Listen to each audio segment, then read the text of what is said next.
الحمد لله نحمده ونستعينه ونستغفره ونؤمن به ونتوكل عليه ونعوذ بالله من شرور أنفسنا ومن سيئات أعمالنا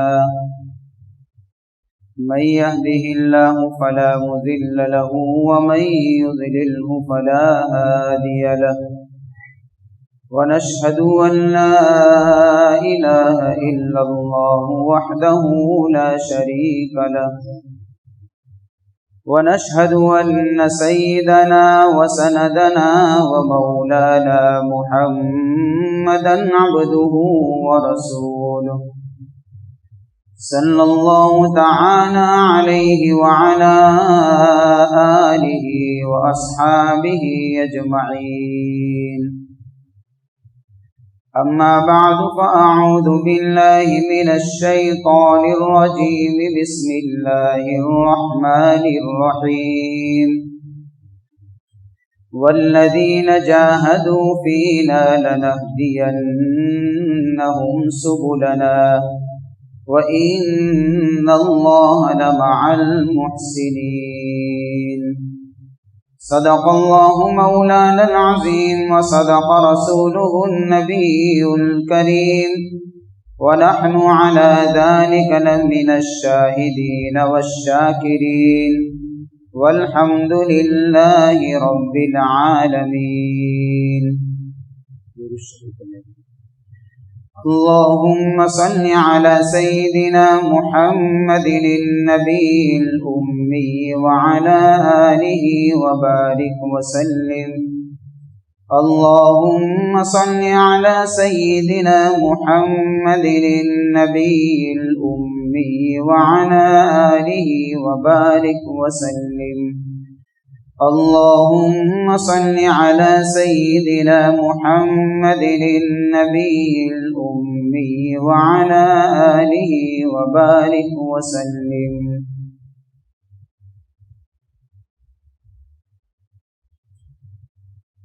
قابل قدر محترم دوست اور بزرگوں،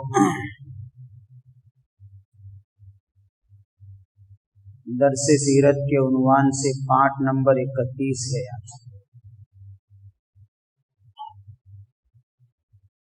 30 پارٹ اور 30 حصے مکمل ہو چکے ہیں. آج کے عنوان کے اندر اس بات کو میں آپ کے سامنے رکھنے کی کوشش کروں گا کہ مدینہ منورہ میں اسلام کی روشنی پہنچی کیسے، اللہ نے کیا اسباب بنائے جس کی بنا پر اللہ نے مدینہ کو ایک دین کے پھیلنے کا ایک مرکز بنایا. چنانچہ اس سے پہلے میں نے آپ کے سامنے اس بات کو رکھا تھا کہ مدینہ میں جو لوگ اور جو قومیں آباد تھی وہ 2 قسم کی قومیں تھیں. ایک مشرک اور بت پرست تھے اور دوسرے اہل کتاب تھے. اور مشرکوں کے اندر سے مشہور قبیلے اوس اور قبیلے خزرج، یہ 2 قبیلے مشہور تھے. پھر اس کے ماتحت میں خاندانوں کی شکل میں بہت سارے قبائل ان کے چھوٹے چھوٹے وجود میں آئے، لیکن مشہور یہی دونوں تھے جو سب سے یعنی کہ سارے خاندان جو بنے وہ اسی میں سے بنے.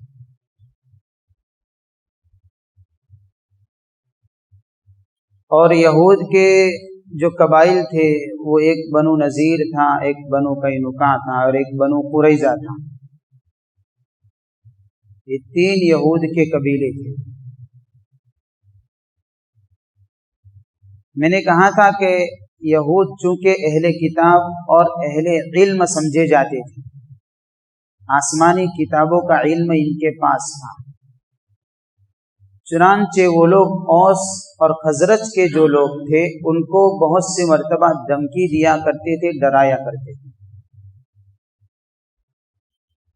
وہ دھمکی یہ تھی کہ وَلَمَّا جَاءَهُمْ كِتَابٌ مِّنْ عِندِ اللَّهِ مُصَدِّقٌ لِمَا مَعَهُمْ وَكَانُوا مِنْ قَبْلُ يَسْتَفْتِحُونَ عَلَى الَّذِينَ كَفَرُوا فَلَمَّا جَاءَهُمْ مَا عَرَفُوا كَفَرُوا بِهِ فَلَعْنَةُ اللَّهِ عَلَى الْكَافِرِينَ۔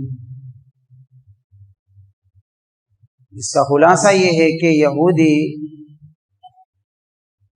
قبیلہ اوس اور قبیلہ خزرج کے لوگوں کو یہ بات کہا کرتے تھے کہ نبی آخر الزماں تشریف لانے والے ہیں، ان کا زمانہ قریب ہے، جب یہ تشریف لائیں گے تو ہم ان کے ہاتھ پر بیعت کر کے اور ان کی پیروی کر کے ان کے ساتھ میں ملیں گے، اور پھر ہم سب مل کر تمہارے اوپر اٹیک کریں گے اور حملہ کریں گے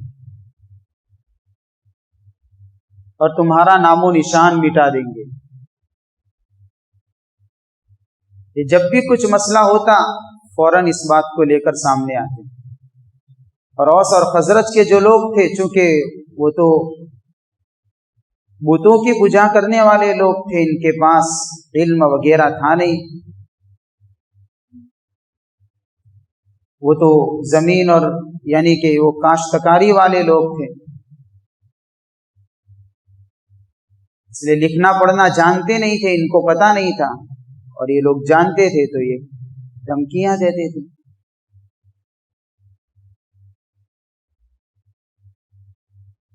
چنانچہ آپ علیہ الصلوۃ والسلام نے لوگوں کو جہاں مختلف موقع کی تلاش کر کے دعوت دین کی طرف بلایا ہے اور توحید کا پیغام سنایا ہے، تو یہ جو لوگ تھے مدینہ والے، وہ ہر سال حج کے موقع کے اوپر حج کے لیے اطراف سے ہر قبیلے کے لوگ آیا کرتے تھے، تو اس میں سے وہ لوگ بھی آتے تھے، اور آپ علیہ الصلوۃ والسلام ایسے مواقع کے انتظار میں رہا کرتے تھے کہ کب ایسا موقع ملے جس میں مختلف لوگوں کے سامنے اس دعوت کو میں پیش کر سکوں۔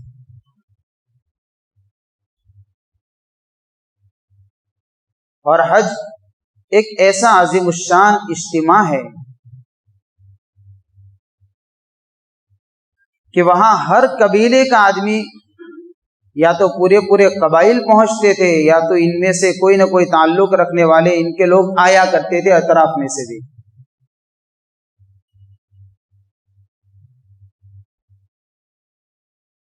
اور یہ حج کے ذریعے سے اسی بات کا سبق دینا مقصود ہے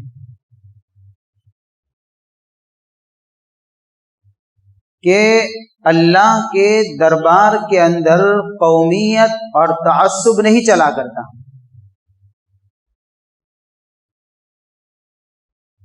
دوسرے رنگوں کی یا دوسری رنگتیں نہیں چلا کرتی۔ حج کے ذریعے سے ایک ہی لباس، ایک ہی طریقہ کار عبادت کا بندوں کو گویا کہ اس بندوں سے ادا کروا کر اس بات کا سبق سکھایا جاتا ہے کہ ایک ہی رنگ ہے جس کو اللہ پسند کرتا ہے، باقی ساری رنگ اللہ کے نزدیک بیکار ہے۔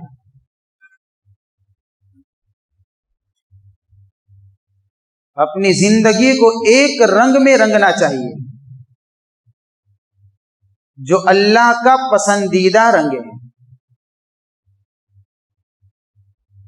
دنیا میں لوگ اپنے آپ کو اور اپنی زندگیوں کو الگ الگ رنگتوں پر لے جاتے ہیں، کوئی تعصب والے رنگ میں پڑا ہوا ہے، نوجوان ہے تو فیشن والے رنگت کے اندر ڈوبا ہوا ہے، سیر و تفریح کی رنگت اس کے اوپر چڑھی ہوئی ہے، قومیت کی رنگت اس کے اوپر چڑھی ہوئی ہے، مال و دولت کی رنگت اس کے اوپر چڑھی ہوئی ہے، ڈگریوں کی رنگتیں لے کر لوگ گما کرتے ہیں اور اپنی پہچان ان رنگتوں کے ذریعے سے کرواتے ہیں کہ میں کون ہوں۔ لوگ اپنی پہچان کے لیے مختلف رنگ دکھاتے ہیں، اللہ کیا فرماتا ہے قرآن میں؟ صبغۃ اللہ ومن احسن من اللہ صبغہ ونحن له عابدون. اللہ کے رنگ و لازم پکڑ لو، اللہ کی رنگت کو اپنی زندگی میں اتار دو. صبغۃ اللہ، یہی رنگ کا مطالبہ اللہ نے اپنے بندوں سے کیا ہے. وہ رنگت توحید کی ہے، وہ رنگت اللہ کی اور اس کے رسول صلی اللہ علیہ وسلم کی اطاعت کی. اللہ کے رنگ کا مطلب یہ پکا رنگ ہے، یہ کبھی اترتا نہیں ہے. جب چڑھ جاتا ہے تو باقی کے سارے رنگ اتر سکتے ہیں. دولت چلی جائے گی، دولت کی رنگت ختم ہو جائے گی. جوانی ڈل جائے گی، فیشن کی رنگت کے اوپر زوال آ جائے گا. حسب نسب کے اوپر اگر فخر ہے اور اس کی رنگت کو لے کر اپنی پہچان ہے تو جہاں کہیں بھی کوئی مسئلہ کھڑا ہوگا کہ حسب نسب کی رنگت بھی ختم ہو جائے گی. دنیا کے سارے رنگ کچے. آدمی چاہتا ہے کہ اپنے مکان کو پکے رنگ سے رنگے، اپنی زندگی کو رنگے. حج یہ رنگت سکھاتا ہے، ایک ہی رنگ. وَمَنْ أَحْسَنُ مِنَ اللَّهِ صِبْغًا، اور اللہ کے رنگ کے مقابلے میں کون سا رنگ ہے جو بہت ہی بہترین ہو، حسن والا ہو؟ اور کون سا رنگ ہو سکتا ہے؟ وہ کیا رنگ ہے؟ وَنَحْنُ لَهُ عَابِدُونَ، ہم اسی کی عبادت کریں گے. یہی رنگت ہے. تو حج ایسا عظیم اجتماع ہے. مختلف قبیلے، مختلف سوچ، مختلف تہذیب، مختلف کلچر، مختلف لباس، مختلف صلاحیت کے لوگ، مختلف ممالک کے لوگ آتے ہیں، عالم کے لوگ جمع ہوتے ہیں. لیکن آپ دیکھیں گے، آپ پہچان نہیں سکیں گے کہ یہ کس ملک کا رہنے والا ہے. سب کا لباس ایک، سب کا نعرہ ایک، سب کا طریقہ کار ایک. ہم نہیں کہہ سکتے یہ انڈین ہے، یہ دوسرے ملک کا ہے، یہ امریکی ہے، یہ وہ ہے، یہ ہے. بھئی وہاں تو سبھی ایک ہی لباس میں. تو بات یہ چل رہی تھی کہ آپ علیہ الصلوۃ والسلام ایسے قیمتی مواقع کے انتظار میں رہا کرتے تھے تاکہ لوگوں کو دعوت دین کی طرف، یعنی کہ پیغام ان کو پہنچایا جائے. نبوت کا 11واں سال چل رہا ہے، حج کا موسم ہے. مدینہ سے کچھ لوگ آئے ہوئے ہیں. اس میں سے قبیلہ خزرج سے تعلق رکھنے والے 6 افراد تھے. اسعد بن زرارہ، عوف بن حارث، عتبہ بن عامر، عقبہ بن عامر، جابر بن عبداللہ اور ایک اور نام ہے.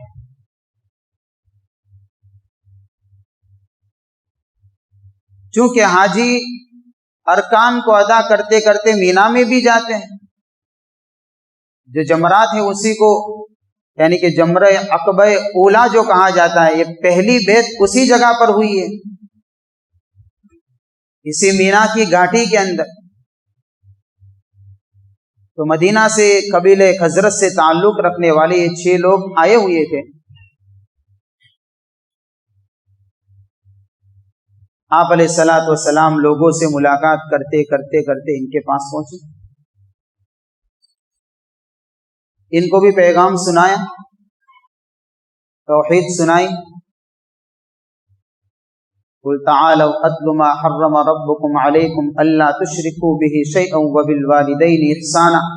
پیغام ان کو بھی سنائی کہ آؤ میں پڑھ کر سناتا ہوں تم کو وہ چیز جو اللہ نے تم پر حرام کی ہے. کیا ہے کہ اللہ کے ساتھ کسی کو شریک مت کرو اور ماں باپ کے ساتھ میں حسن سلوک کرو.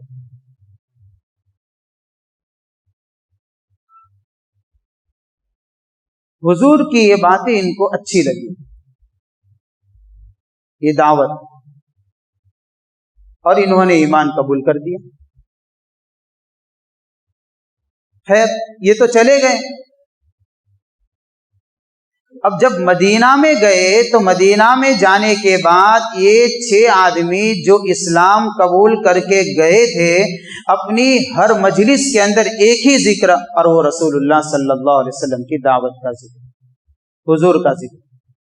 جس مجلس میں بیٹھتے ہیں مدینہ میں جانے کے بعد یہ ذکر شروع، جس آدمی سے ملتے ہیں یہ بات شروع، جس محفل میں چلے جاتے اس محفل کے اندر یہ بات شروع۔ اب ان 6 آدمیوں نے آپ علیہ الصلوۃ والسلام کے ذکر کا چرچا اتنا عام کر دیا کہ جب دوسرا سال آیا حج کے موقع کے اوپر تو ان کے 12 افراد آئے، اور آپ کے چرچے اب وہاں پھیلنے لگے۔ اس میں سے 5 تو وہی گزشتہ سال والے تھے، باقی دوسرے نئے تھے۔ یہ آنے والے نبوت کے 12ویں سال میں جو 12 افراد آئے تھے، رات کے اندھیرے میں مینا کی گھاٹی کے اندر ان سے بیعت لی گئی۔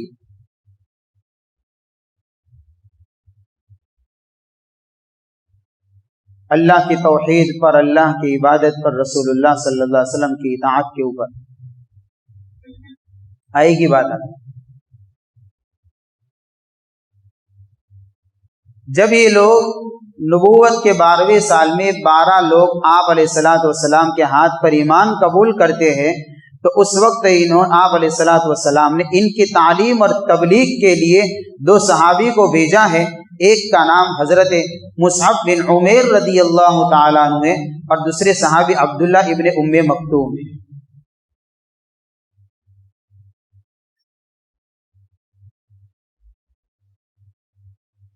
یہ پہلی بیعت تھی، اسی کو کہیں گے بیعت عقبہ اولا، پہلے نمبر کی بیعت جو مینا کی گھاٹی کے اندر ہوئی، جس میں 12 افراد۔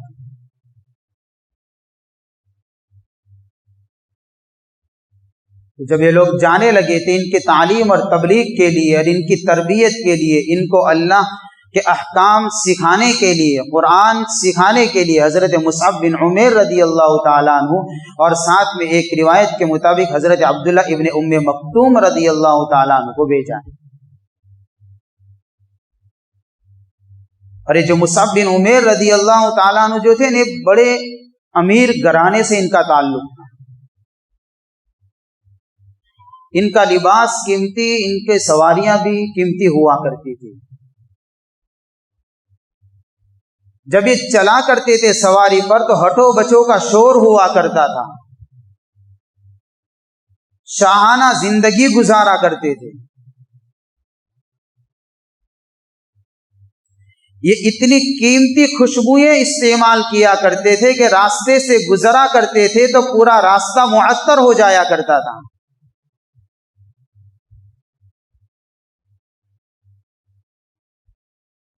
بڑے ناز و نعمت کے پلے ہوئے، لیکن جب اسلام قبول کیا انہوں نے، پورے بدن کو ڈھانپنے کے مکمل کپڑے ان کے پاس نہیں تھے۔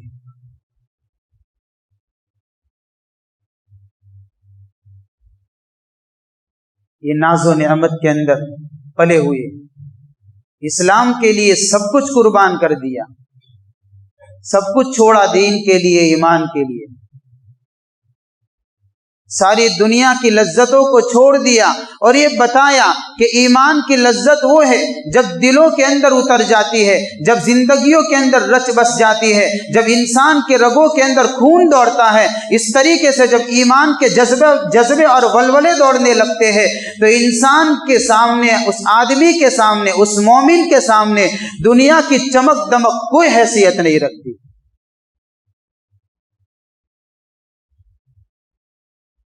ساری چیزیں بے قیمت بن جاتی ہے۔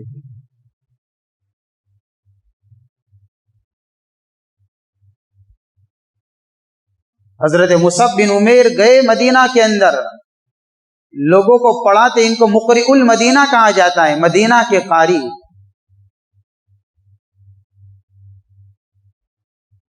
امامت کرواتے تھے لوگوں کی، اور لوگوں کے اندر دین کی دعوت کا کام کرتے تھے، لوگوں کو پیغام توحید سناتے تھے، قرآن سکھاتے تھے، اللہ کے احکام سکھاتے تھے، نبی کی تعلیمات سے واقف کیا کرتے تھے۔ جن کے مہمان بنے وہ حضرت اسعد بن زرارہ رضی اللہ تعالیٰ عنہ، وہاں جا کر ان کے مہمان بنے، اور دعوت دینے کا انداز بڑا دلکش اور نرالا تھا، جو بھی ان کی بات کو سنتا تھا ان کی دعوت کو قبول کرتا تھا زیادہ تر۔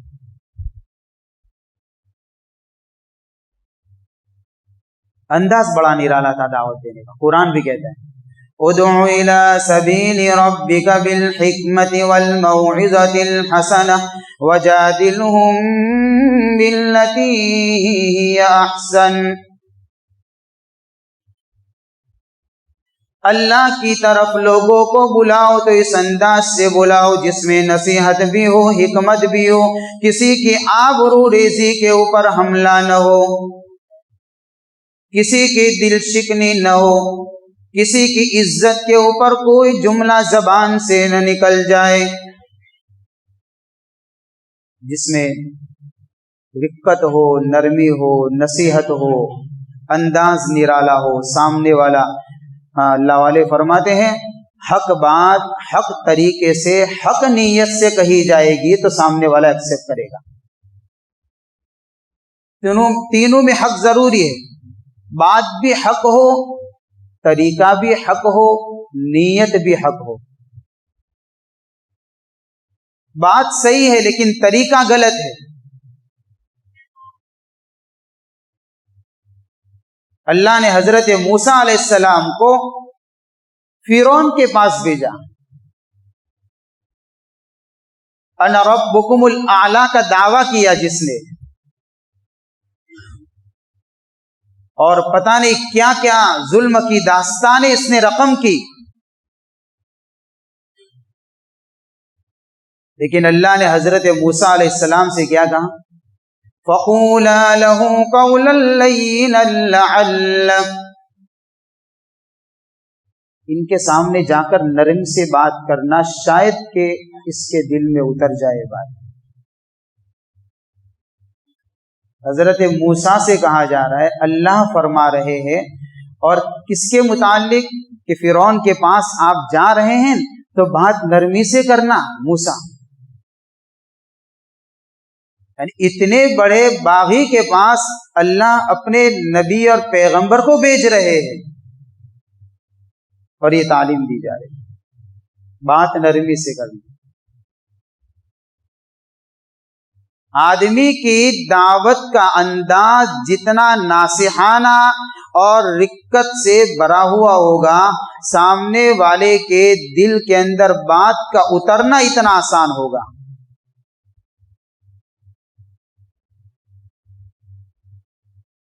حضرت مصعب رضی اللہ تعالیٰ عنہ کا انداز دعوت ایسا ہی تھا۔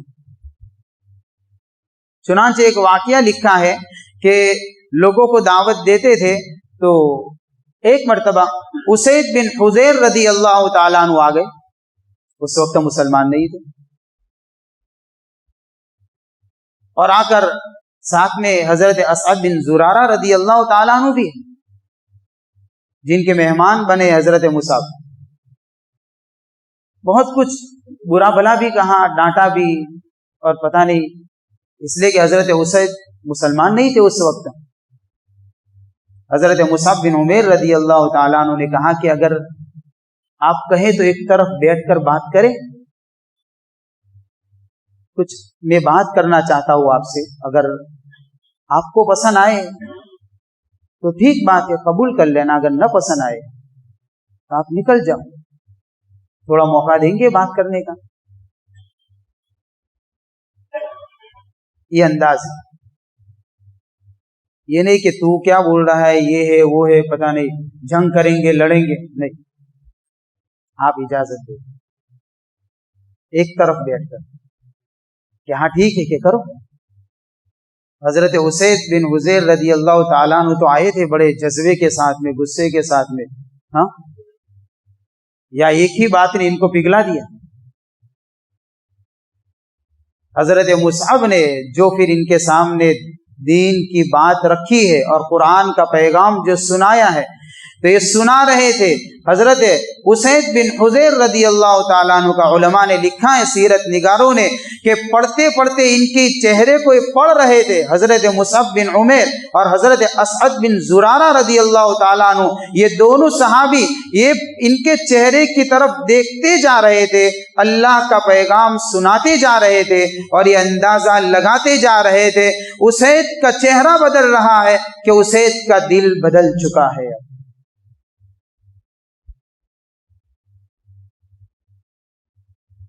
اس کا چہرہ بدلتا ہے، اس کے چہرے کی کیفیت، یہ بدلتی کیفیت بتا رہی ہے کہ اسید اب بدل چکا ہے۔ یہ انداز دعوت، دل کی طلب اور فکر، نرمی، رفقت، موعظت انداز۔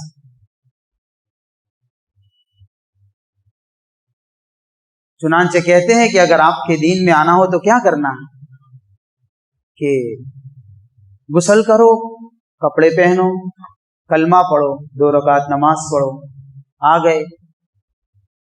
چنانچہ اسی وقت مسلمان ہوئے، اور ساتھ اتنا ہی نہیں بلکہ یہ کہا کہ ایک سردار ہے، ان کو میں بیچتا ہوں، ان کا تعلق قبیلے بنی عبد الاشہل سے ہے، اگر وہ آ گئے اور انہوں نے آپ کی بات کو قبول کر لیا تو سمجھ لیجئے کہ پورا قبیلہ مسلمان۔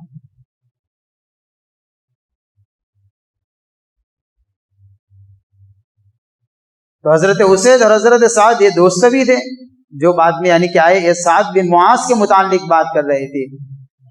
تو یہ جب گئے تو حضرت سعد جو تھے یعنی کہ جو اس وقت تو وہ تو مسلمان نہیں تھے، لیکن اسید تو مسلمان ہو کر گئے تھے، تو گئے تو انہوں نے کہا کہ تو گیا تھا، چہرہ الگ ہے، آیا ہے تو تو بدل کر آیا ہے، آخر ہے کیا؟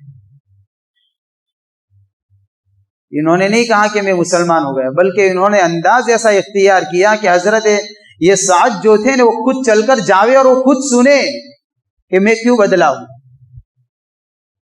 کہ بات تو ایسی کوئی ہے نہیں جھگڑے والی بات ان کے اندر، تو وہ سمجھ گئے، تو ان کو بھی غصہ آیا ان کے دوستوں کو، تو وہ بھی تلوار لے کر نکل گئے۔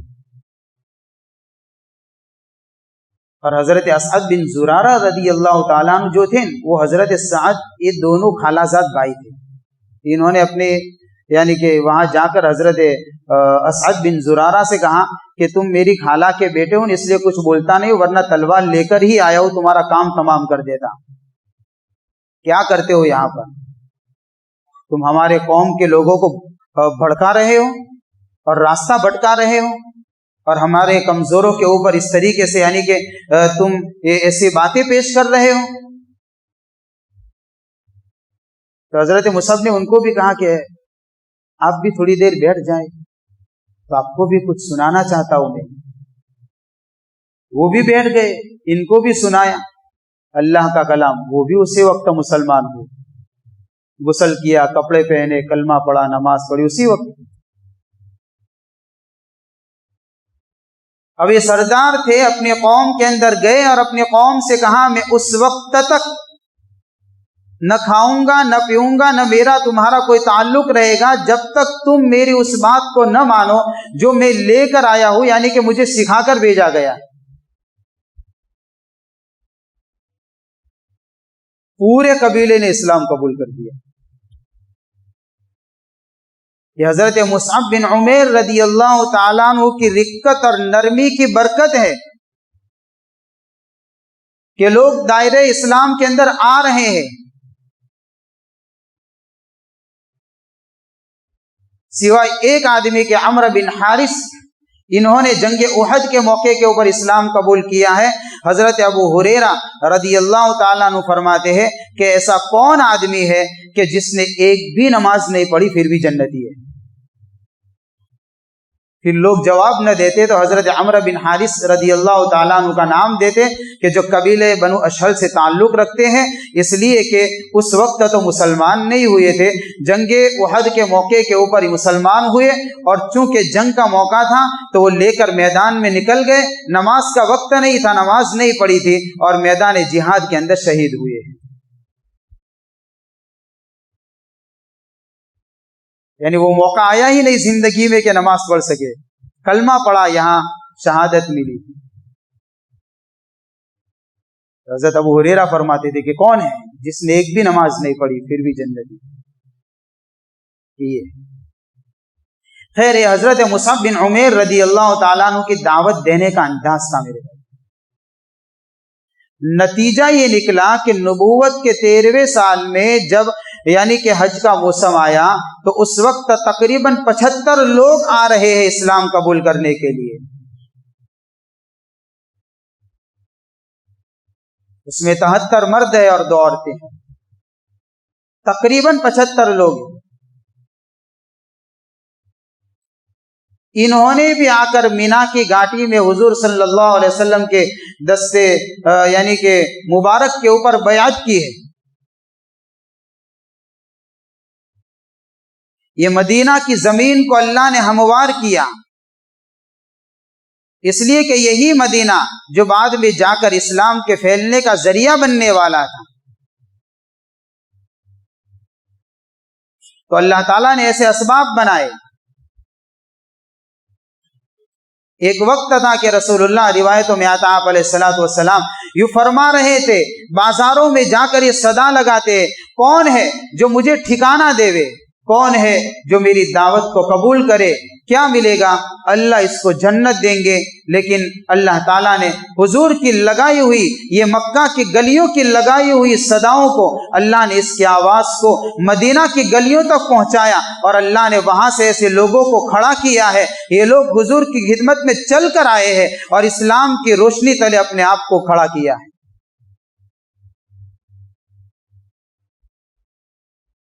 اس لیے لوگ کہتے ہیں بھائی ہم کہ محنت کہاں کریں گے، اثرات کہاں مرتب ہوں گے۔ یہ قربانی کہاں لگتی ہے، ہدایت کے فیصلے کہاں ہو رہے ہیں۔ یہی لوگ ہیں انصار، جن سے حضور نے بیعت کی۔ کس بات پر بیعت کی؟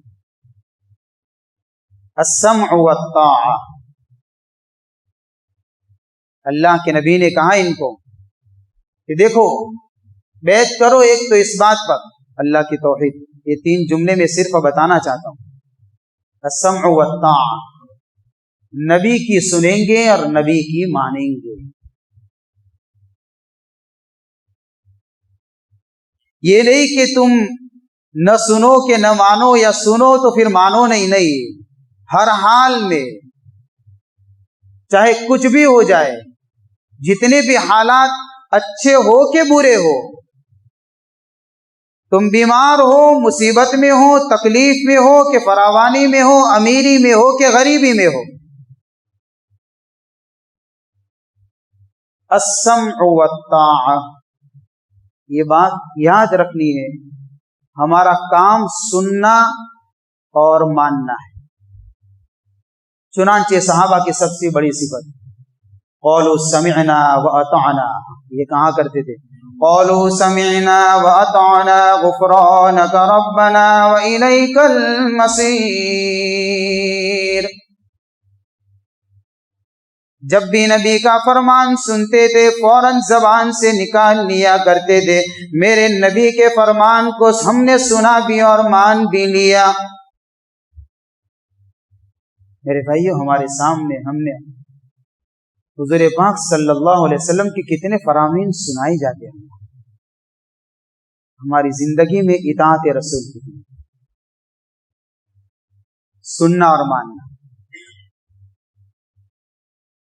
اور اہل کتاب کا ایک نعرہ تھا، وہ کیا کرتے تھے؟ قولوا سمعنا وعصینا، یہ ان کا کام تھا۔ جب ان کے سامنے تورات کے احکامات پیش کیے جاتے تھے، اللہ کے نبی یعنی کہ موسیٰ علیہ السلام جب تورات کے احکام ان کے سامنے پیش کرتے تھے تو کہتے تھے ہم نے سنا اور نافرمانی کی۔ سنا، لیکن کیسا سنا کہ نہیں سنا، یہ وہ لوگ کہا کرتے تھے۔ سمعنا وعصینا، اور صحابہ کہا کرتے تھے سمعنا واطعنا، سنا اور مانا. یہ اصل چیز ہے. ہماری زندگیوں کے اندر آپ علیہ الصلوۃ والسلام کا اتباع آ جائے. درس سیرت کا مقصد یہ صرف سن کر یا سنا کر کانوں کو خوش کرنا یا کروانا مقصود نہیں ہے. اس کو ہم اپنی زندگی کے اوپر لائیں. میری زندگی میں اطاعت رسول کتنی، میرے اندر اس کا کیا جذبہ ہے؟ السمع والطاعہ. تیار ہو؟ سارے لوگوں نے کہا کہ تیار ہیں. کہ اچھا تو پھر دوسرا سنو، النفقۃ فی العسر والیسر. اللہ کے دین کے نام پر تنگی اور فراوانی جیسی بھی پوزیشن ہو، ہر حال میں اپنے مال کو رب کے نام پر لگائیں گے. النفقۃ فی العسر والیسر، چاہے کچھ بھی ہو لگانا ہے. اعلاء کلمت اللہ کے لیے، دین کی سربلندی کے لیے. جس طریقے سے انسان اپنی صلاحیت لگاتا ہے، اپنا وقت لگاتا ہے، اس طریقے سے دین کی سربلندی کے لیے اپنے مال کی بھی لگانے کی ضرورت پڑتی ہے.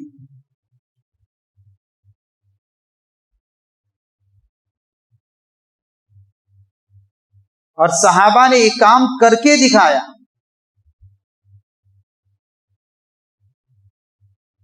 اور ایسا لگایا ہے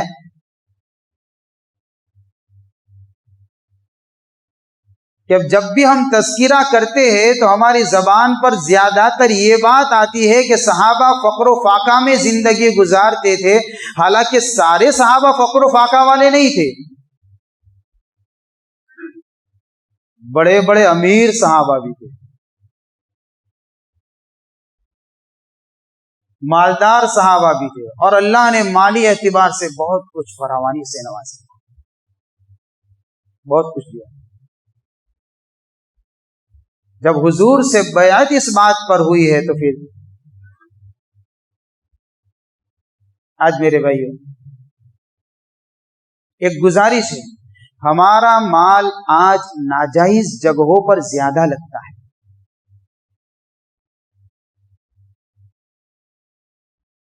اور جہاں لگانے کی ضرورت پڑتی ہے وہاں پر آدمی نہیں لگاتا.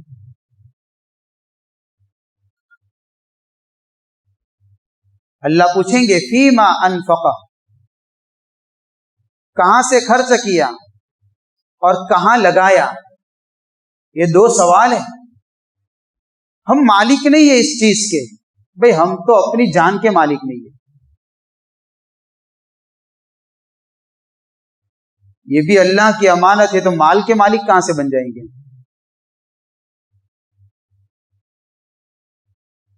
یہ تو اللہ کی طرف سے گویا کہ بندے کو بطور امانت کے سونپی گئی ہے چیزیں. بیعت اسی کو کہتے ہیں. بیعن یہ عربی کا لفظ ہے جس کے معنی فروخت کرنا، بیچنا. صحابہ نے بیعت کی، کیا مطلب؟ اپنی جان کو، اپنے مال کو، اپنی ہر عزت کو، اپنی آبرو کو، ہر چیز کو اللہ کے نام پر بیچنے کا سودا حضور کے دستے مبارک پر کیا. یہ بیعت ہے. یہ بیعت کا مقصد یہ ہے. اس لیے علماء نے اس کا مفہوم لکھا ہے. بیعت کیا چیز ہے؟ بیعت نام ہے بندے کا اپنی رضا اور رغبت کے ساتھ، زبردستی نہیں، بندہ اپنی رضا اور رغبت کے ساتھ اپنی جان مال کو اللہ کے یعنی کے لیے بیچنے کا عہد کر لیوے اور ایک پکا عزم کر لیوے.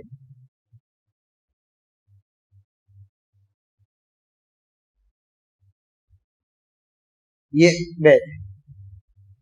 جیسے ہم اللہ والوں سے بیعت ہوتے ہیں، یہی مقصد ہے اس کا کہ ایک طرح کا عہد ہے. ہاتھ میں ہاتھ دینا ایک طرح کا عہد ہے. کہ میں جس بزرگ سے، جس پیر سے بیعت ہو رہا ہوں، گویا کہ بزرگ کی طرف سے یہ عہد کیا جا رہا ہے کہ تجھے جو اللہ کے احکام میں، یعنی کہ تجھے اللہ کے احکامات بتائے جائیں گے، اور جو بیعت ہونے والا ہے یہ اس بات کا عہد کر رہا ہے اس بزرگ کے ہاتھ میں ہاتھ دے کر کہ آپ کی طرف سے جو اللہ کے احکام مجھے بتائے جائیں گے اس کو میں پورا کروں گا۔ بہت سی مرتبہ آدمی کے دل دماغ کے اندر سوال پیدا ہوتا ہے کہ بیعت ہونا فرض ہے، ضروری تھوڑی ہے بیعت ہونا۔ حضرت تھانوی رحمت اللہ علیہ فرماتے ہیں کہ بیعت ہونا فرض نہیں ہے لیکن اصلاح یہ فرض ہے،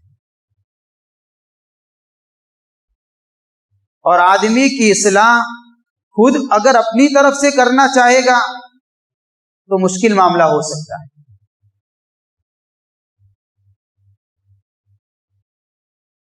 اس لیے حضرت شاہ رفیع الدین صاحب دہلوی رحمت اللہ علیہ، حضرت شاہ ولی اللہ محدث دہلوی رحمت اللہ علیہ کے صاحبزادے، وہ فرماتے ہیں کہ سلوک، یعنی کہ سالکین کو چاہیے کہ اس بات کو سمجھ لے کہ بیعت ہونا یہ کوئی ضروری تو نہیں ہے، البتہ معصیت اور غفلت سے نکلنا ضروری ہے، اور معصیت اور غفلت سے نکلنے کے لیے زندگی میں تقوی اور اطاعت ضروری ہے۔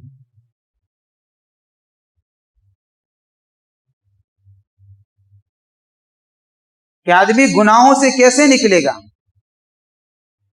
تقوی کی برکت سے، اطاعت الہی کی برکت سے۔ اور وہ کہاں ملے گا؟ کہ کسی اللہ کے نیک بندے اور یعنی کسی متقی پرہیزگار متبع سنت اور شریعت اللہ والے کے ہاتھ میں ہاتھ دے گا تو اس کو پتہ چلے گا کہ مجھے کس طریقے سے اپنے راستے کو طے کرنا ہے۔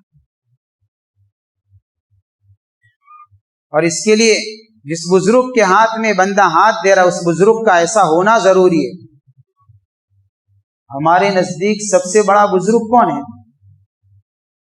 ہمارے نزدیک سب سے بڑا بزرگ وہ ہے کہ جس کو کچھ سوجھ نہ پڑتی ہو، جس کو ہم اپنی زبان کے اندر مستان کہتے ہیں۔ اب وہ تو دماغ سے کمزور ہے، یا جو دو چار دم کر دے ہوئے بزرگ ہے، اگر اس نے کچھ کرشمہ سازی کر دی تو بزرگ ہو گیا وہ تو۔ اب اگر وہ نماز نہ پڑھے، سنت رسول صلی اللہ علیہ وسلم کا کوئی پاس و لحاظ نہ رکھے، لیکن اس نے دم کر کے سر ٹھیک کر دیا تو وہ بزرگ ہے۔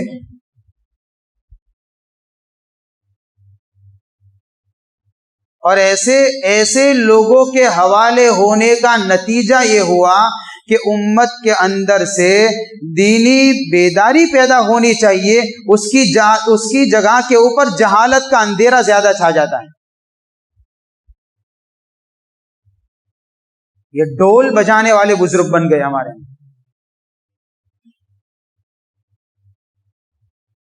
جو خود اپنی زندگی کے اندر سنت رسول پر کھڑا نہیں ہے، جو خود اپنی زندگی کے اندر اللہ کے فرائض کا جس کو پاس و لحاظ نہیں ہے، وہ کسی اور کو کیا اللہ کے فرائض پر کھڑا کرے گا؟ اس لیے شرط ہے، اور ایسے اللہ والے ہمارے زمانے میں موجود ہیں۔ ایسے اللہ والوں کی نگرانی میں رہنا اور ان کے ذریعے سے یہ کام کرنا اور اپنے آپ کو اس طریقے سے یعنی چلانا، یہ بیعت ہے۔ تو صحابہ نے اس بات پر بیعت کی، 73 آدمیوں نے جا کر۔ خیر، تو اس طریقے سے مدینہ کے اندر گویا کہ اسلام کی روشنی پھیلی۔ آگے پھر ہجرت کا عمل وجود میں آیا ہے۔ اللہ تعالی ہمیں آپ علیہ الصلوۃ والسلام کی اتباع نصیب فرمائے۔